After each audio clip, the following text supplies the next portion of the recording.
Let's bring in Andy McCarthy, former assistant U.S. attorney and Fox News contributor. Andy, it's great to have you on the show as always. Your op-ed is going to hit the National Review in about an hour. I just want to put the first paragraph up because it kind of says really it all, Andy. It says, quoting here, the brutal murder of New York City cop Jonathan Diller, goes on to say NYPD officer Jonathan Diller was savagely murdered on Monday by a career criminal who was out on the street with his career criminal cohort despite their combined 35 arrests. And yet there they were being pulled over by police again, Andy. Yeah, Trace, the important thing about those statistics, and I know statistics wash over people sometimes when you come at them, but the key there is that only a very small percentage of crime that gets committed actually results in arrests and prosecution.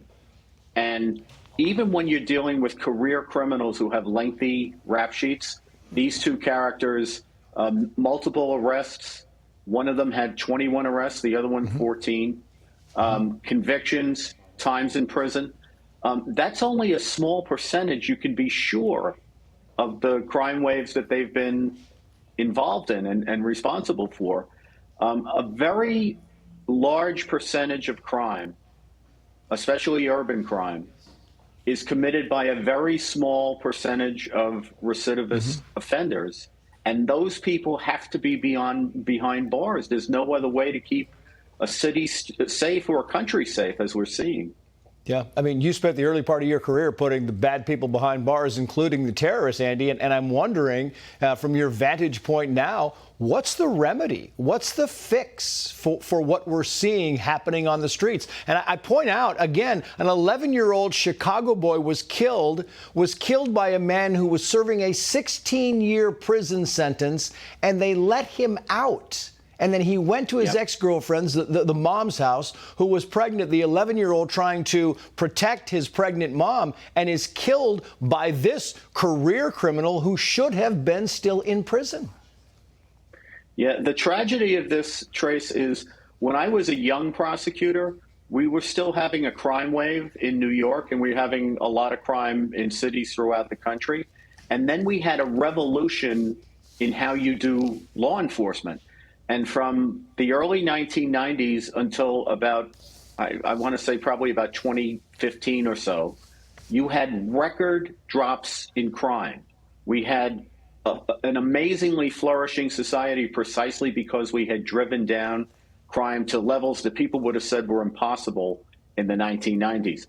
So it would be one thing if you and I were having this conversation in the 1970s and we're saying, gee, what do we do? The fact is we lived through it. We know what to do. We know what works in law enforcement. But progressive politicians are not letting those policies be implemented. You have to have intelligent policing that follows data and that has police deployed in the places where crime is spiking before crime gets out of hand, not afterwards. And you have to stop this voodoo of disparate impact analysis that makes you decide that law enforcement or the system is racist because of the number of people who get arrested disproportionately to their supposed group. Crime isn't racial.